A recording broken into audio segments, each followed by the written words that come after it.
The match, who played a big part in that clean sheet, is Nkosinathi Sibisi, who joins me now. Nkosinathi, I'm sure happy not only to get the clean sheet, but also the young man, Udladla, gets a clean sheet. It will be a big confidence booster for him as well.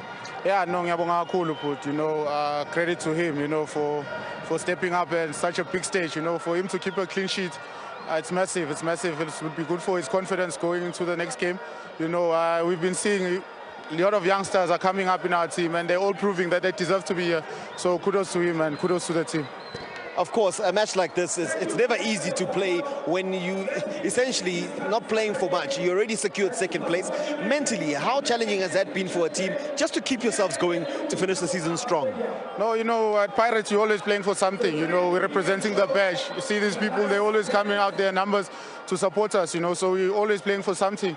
And, regardless of whether the league is gone, we're trying to finish as high as we can, and keep that points tally going. Nkosinathi, well done today. Yeah, Well, Nkosinathi Sibisi, they have